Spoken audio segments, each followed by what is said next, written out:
Hola a los estudiantes que están siguiendo estos videos. En este vamos a hablar de conceptos como lo son la teoría de Lewis, la simbología de Lewis, la teoría del octeto, enlaces iónicos, enlaces covalentes. Vamos a hacer una aplicación de la teoría de repulsión de pares electrónicos de la capa de valencia, que llamamos en forma resumida teoría de repulsión de pares. Vamos a hablar de polaridad de las moléculas. Todas ideas, teorías, ejemplos en los que nos vamos a este mundo de los electrones, de los enlaces que unen átomos entre sí, este mundo que nosotros llamamos submicroscópico. Sin embargo, todas estas teorías son de una importancia fundamental para después poder explicar propiedades, fenómenos del mundo macroscópico. Nos va a servir, por ejemplo, para explicar muchos aspectos de procesos químicos industriales, aspectos que tengan que ver con el procesamiento de alimentos, aspectos incluso de la vida diaria, otros relacionados con cuestiones medioambientales. Sobre el final del video tenemos algunas preguntas de este mundo macroscópico, de propiedades macroscópicas, para que nos ver cómo hacemos ese puente entre la teoría del mundo submicroscópico y las propiedades que así llamamos macroscópicas. Aquí tenemos dos compuestos, dióxido de carbono y cloruro de amonio.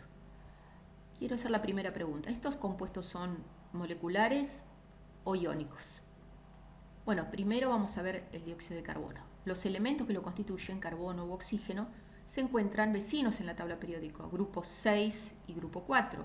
La diferencia de electronegatividad no es muy grande, los dos son no metales, así que este compuesto es un compuesto que sabemos que ya es molecular, o lo que es un sinónimo, covalente. Pasemos al otro. En este caso, si vemos los elementos que lo constituyen, tenemos nitrógeno, cloro, ambos no metales, el hidrógeno, que puede comportarse como no metal o metal y difícil de ubicar en la tabla periódica. Entonces aquí nos cuesta un poquito más de trabajo determinar si los enlaces son covalentes o tipo iónico. Para mí lo más conveniente es que ustedes sepan ya de antemano, y esto sirve para muchos aspectos de esta materia, muchos aniones y cationes usuales, comunes, que sepan el nombre, la fórmula química y la carga que tienen. Cuando digo complejos, quiero decir con más de un átomo. Así que tenemos el carbonato, es muy común, el hidróxido también, el anión nitrato, el anión sulfato. Así que esos son muy comunes. Por favor, sepan la fórmula, las cargas que tienen de esos aniones complejos. Y un catión complejo es el amonio. Ese anión complejo, ahí sí vamos a escribir la fórmula química. Insisto, para el resto, por favor, véanlas, sépanlas. Esa es la fórmula de ese catión complejo. Así que si yo lo conozco de antemano, aquí lo ubico fácil, aquí está. Así que si todo esto es un catión, aquí tengo, por deducción, el contrañón, que es el cloruro, es uno simple. Entonces, si hay un catión y hay un anión, sin duda, este es un compuesto iónico o también llamado sal. Bueno, vamos a hablar ahora de la estructura de Lewis de estos compuestos. Empecemos con el compuesto dióxido de carbono. Como ya sabemos, que ya tendríamos que estar familiarizados con esto, escribimos el átomo central rodeado por los otros átomos, carbono, el oxígeno. Contamos cuántos electrones tenemos de valencia. 4 del carbono, 6 de un oxígeno, 6 del otro. Eso nos da 16 electrones en total, que los vamos a ubicar entonces en nuestra estructura de Lewis. Tenemos que ubicar 16 electrones. Lo más fácil es determinar que nosotros tenemos que completar el octeto en el átomo central. Lo voy a completar. 1, 2, 3, 4. Ahí puse pares. 2 pares. Pero tengo 4, así que tengo que poner 2 más y 2 más. Ahí completé el octeto del átomo central. 2, 4, 6, 8. Ya está. Vamos al oxígeno. El oxígeno tiene 2, 4, 6,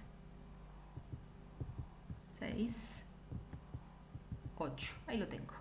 2, 4, 6, 2, 4, 6, 8. Vamos al otro oxígeno. 2, 4, 6, 8. Bien sencillo.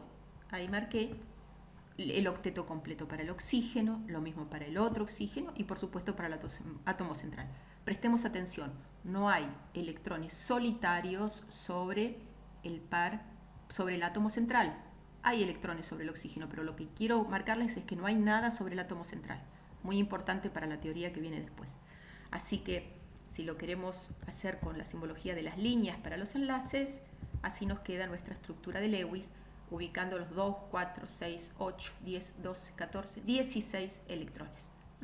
Así que ahí tenemos nuestra primera estructura de Lewis y vamos al segundo caso. Para el segundo caso, mi compuesto iónico o sal, cloruro de amonio, voy a hacer la estructura de Lewis para el amonio. Prestemos atención a esto. Este compuesto es iónico, pero el enlace iónico se da entre el catión amonio y el cloruro. Ahí está el enlace iónico. Pero el catión complejo en sí, el nitrógeno, está vinculado a los 4 átomos de hidrógeno mediante enlaces covalentes. Así que sí, ya sé, es un compuesto iónico, pero el catión, para explicarlo, tengo que hablar de enlace covalente y en ese caso, la estructura de Lewis, voy a tener nuevamente un átomo central que comparte electrones con átomos que lo rodean. Ahí tengo el nitrógeno, el hidrógeno, nos falta un hidrógeno y nos falta otro hidrógeno que lo vamos a poner rodeando al elemento central. Bueno, contamos cuántos electrones totales tenemos aquí. Tenemos 5 electrones por el nitrógeno y un electrón por cada hidrógeno, así que tengo 4 en total. Pero cuidado, esto tiene una carga positiva, quiere decir que del total de 9 electrones, 4 más 5, en vez de tener 9, tengo 8. ¿De dónde salen estos 8 electrones? Como dije, el total, y le saco 1 para tener en cuenta esta carga positiva. Bueno, ubicamos esos 8 electrones y los vamos a ubicar. Primero vamos a completar el octeto para el átomo central y lo completamos de esta forma.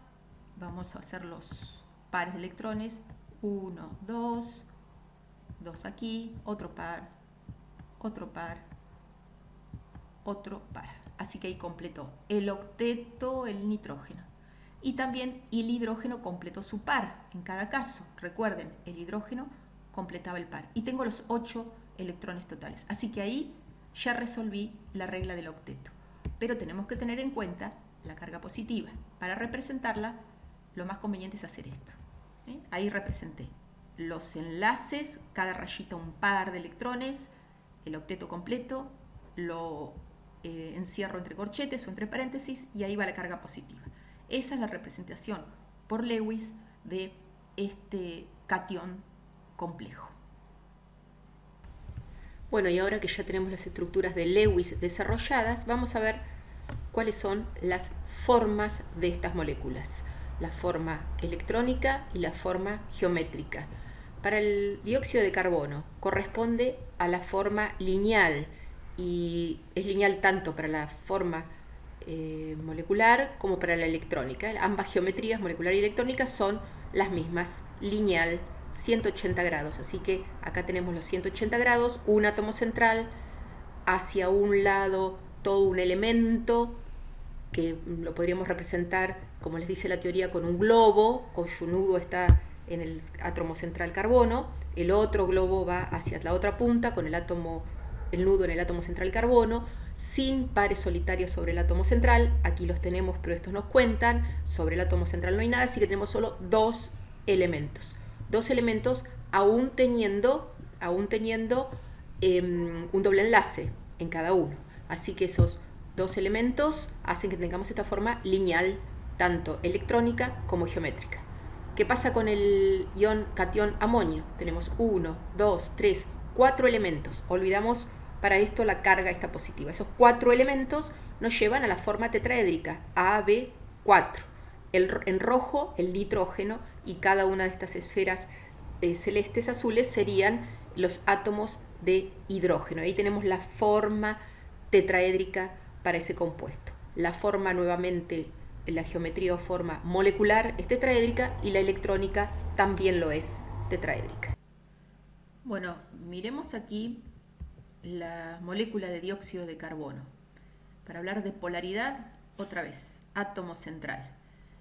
El doble enlace que lo une a este átomo central con el oxígeno, y para un lado y para el otro, es totalmente simétrico. Aquí está representado, así que tiene la misma distancia de carbono a oxígeno para un lado que para el otro. La misma distancia, el mismo orden, es un enlace doble, y eso hace que haya una diferencia de electronegatividad, nosotros ya lo sabemos, entre el oxígeno y el carbono, que hace que como el oxígeno es más electronegativo, haya una polaridad en este enlace, pero tenemos exactamente lo mismo del otro lado y con sentido contrario. Fíjense las flechas rojas aquí, que tienen que ver con esa polaridad del enlace que apunta al átomo más electronegativo.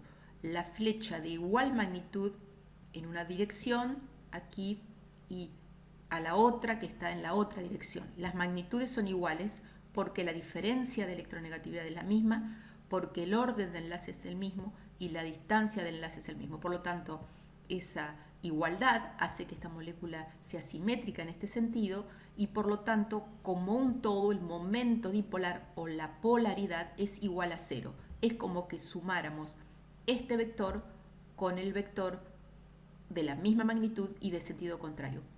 Esa suma los va a anular uno al otro.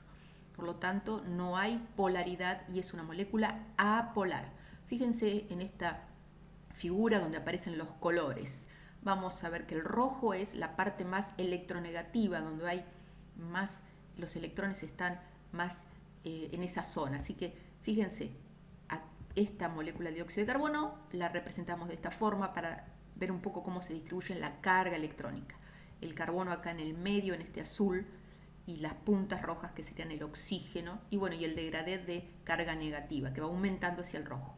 Pero resulta que aumenta para un lado y para el otro de la misma forma y en dirección contraria. Eso hace que la molécula como un todo sea apolar. Muy importante ese concepto de apolaridad o no polaridad del dióxido de carbono y de dónde sale. No lo hubiésemos sacado si no sabíamos la forma de la molécula, si no aplicábamos la teoría de repulsión de pares. Si la molécula hubiese sido angular, con el oxígeno apuntando para allá arriba, el resultado hubiera sido totalmente diferente. Aquí se entiende por qué empezamos con Lewis, por qué seguimos con la teoría de repulsión de pares, si no, no entendemos la polaridad de las moléculas, que tiene mucho que ver con las propiedades macroscópicas, como vamos a ver en las siguientes clases y videos. Y ahora, antes de ponerles en pantalla las preguntas, algunas consideraciones que tienen que tener en cuenta. Primero, un disolvente, un solvente, un líquido que llamamos polar, está formado por moléculas que también son polares, como el agua o el etanol, algunos ejemplos. O también por compuestos iónicos que son conocidos como líquidos iónicos. Entonces, un disolvente, un líquido que es polar, va a disolver los compuestos que también sean polares, o va a disolver los compuestos que son iónicos o también llamados sales, siempre que sean solubles. Por otro lado, un líquido, un disolvente, un solvente apolar, va a estar formado por moléculas que son apolares, sin polaridad. Ejemplos, todos los solventes orgánicos. Ejemplo, el tolueno, el hexano, el isopar. Y tenemos que saber que cualquier líquido, solvente, disolvente apolar disuelve siempre compuestos polares. Vamos con las preguntas. ¿Es soluble el metanol en agua? ¿Este compuesto es soluble en agua? Para ello pensemos en las consideraciones que acabo de nombrar en la otra figura. O pensemos en esta frase, lo similar disuelve lo similar, como decimos los químicos. Otra pregunta. Hay que disolver esta sal, cloruro de amonio, ustedes ya la conocen, es un sólido, una sal blanca. ¿Qué hago para hacer una solución? ¿Empleo agua o hexano? ¿Cuál de los dos solventes lo va a disolver? Otra pregunta. El agua disuelve la fructosa, que es un tipo de azúcar. Entonces, ¿este compuesto, la fructosa, es polar o apolar? ¿Es un compuesto polar? Otra pregunta. Queremos saber si el etanol, este líquido, este disolvente, va a disolver este azúcar que es la fructosa. Y una pregunta similar. ¿El hexano va a disolver la fructosa? Les dejo para que respondan, por favor.